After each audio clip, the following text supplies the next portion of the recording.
Pedicab by Gary Ives, read by Gary Ives. I won't tell you which city the events of this story occurred. It's Christmas time, someplace far away, okay? You'll understand. Call me Andy. I'm a 23-year-old healthy dude and a licensed pedicab operator, which means I haul fat-ass tourists around in a fucking basket.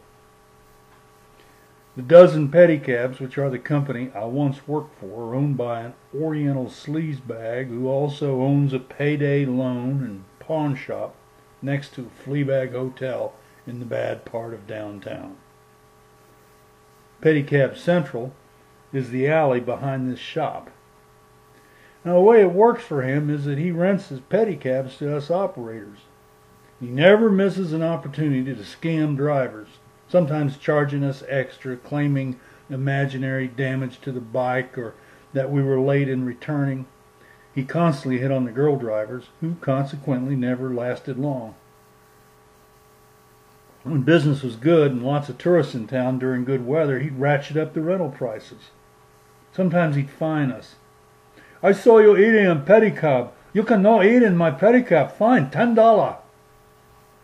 Whether we had a good shift or bad, he got his lucre. I hated the fat son of a bitch. I'd already decided that after the Christmas season, I was moving to Hawaii, and I'd saved almost enough for the tickets. Pedicab business in Honolulu is fat. Anyway, our income depended on things like conventions and the weather, and most of all, bullshitting. You might call it salesmanship or maybe charm, but it's bullshit. Let me explain, Lucy. Let's say that an older couple eyes my vehicle.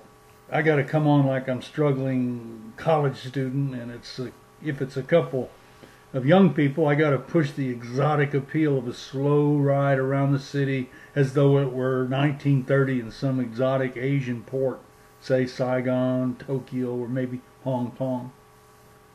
I show them the pull-down screen just in case they want some privacy. But to tell the truth, I never had no young romantic couple deploy the privacy screen. Just a couple of gays.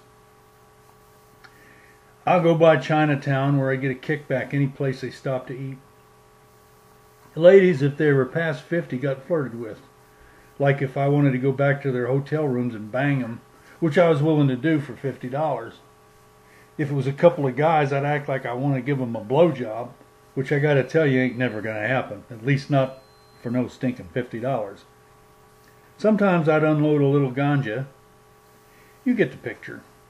It's a little like waiting tables. Do the work, don't piss off the customer, and if you can spin the right bullshit, then you get a decent tip. Hey, tips is it. Now the least I ever made on a shift is minus $25. On a rainy night, no customers, and this 200-pound bitch, meter maid in stretch pants uniform, give me a ticket for napping in my pedicab too close to a fucking fire hydrant. But the most I ever made on a shift was $1,045. That's right, $1,045. It was a Friday afternoon, last December. I did a short $20 fare for two fat priests, too cheap to even tip $1. But when they left, I seen them get into a fucking Cadillac Escalade, bastards. Then a nice old bag for another $20 fare and a $5 tip. Then I picked up the $1,000 fare. What, you don't believe me? As it was near Christmas time, the town was popping. Well, just after I dropped the old lady off at her hotel, this sailor carrying a sea bag strolls up and plops his ass right down in the pedicab.